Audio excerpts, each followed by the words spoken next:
Hello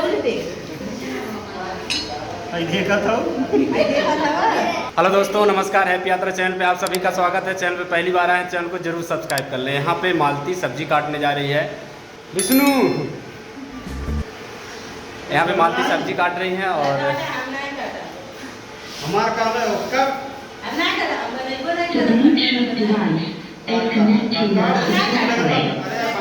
यहाँ पे सब्जी काटने का सीन होने जा रहा है। कैमरा वगैरह सब कुछ रेडी है। अरे बनाओ बनाओ बनाओ बनाओ। हम नहीं काटा। काट दो किसी काटी तू कटवा और की काटी। लगा तो शूटिंग में भाई बात ना ही काटा हमको नहीं। खुद ही काट के बना के खा। अरे तो हैप्पी यात्रा वाले भैया कटी। ये बैठा काटा काटा भैया अलग काटा तो ही काटा। ना नहीं लगवाओ नहीं से। तू ही काटा काटा चुपचाप से। हम काटा है ना काटा। अच्छा काट चल काट दे। कैसे काटा? कैसे? चलो सिखावा। नीक के काट जा। तो समझा नहीं कैसे। ऐसे काट जा। अच्छा खाए जाए बेटा। नरवा थरिया खाए जाए। अब काटा काटा काटा। पैसा हो नहीं दे। आई देखा था। आई देखा था वो। हाँ चला। तो वैसे लड़ा है ऐसे। फुल पंखा बना दे। काटो हालिया। तो दोस्तों, हम लोग जा रहे हैं शूटिंग करने। यहाँ पे हमारा कैमरा रेडी हो गया है, तो चैनल पे इसी तरह बने रहे, दिखाते हैं आगे की शूटिंग। चलिए रेडी रेडी रेडी। यहाँ पे पूरी टीम हमारी है और आज हम शूटिंग कर रहे हैं अपने घर पे। म्यूजिक हमारा चालू हो गया है और कैमरा भी रेडी है। शूटिंग स्टार्ट हो रही है।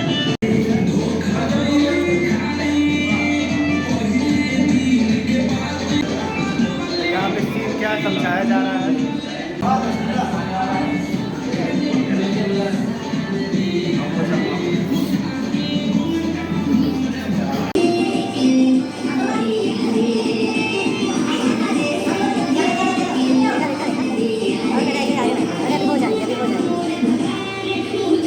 राजा किन के दुकानावा के बाली लाई दा। राजा किन के दुकानावा के बाली लाई दा। हमार चूसी गइला उठावा के लाली लाई दा। लाली लाई दा। राजा किन के दुकानावा के बाली लाई दा। राजा किन के दुकानावा के बाली लाई दा। बाली लाई दा।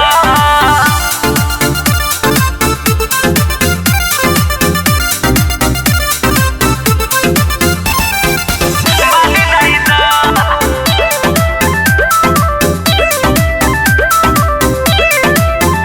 राते एड़िया ना गड़ के तू साड़ी फरला।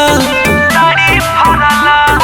साड़ी फरला। जवान तार के नाही वो के तरला। राते एड़िया ना गड़ के तू साड़ी फरला। जवान तार के नाही वो के तरला। बिया किन के तू साड़ी बनारस वाले लाई दा। राजा किन के दुकानावा के बाली लाई दा।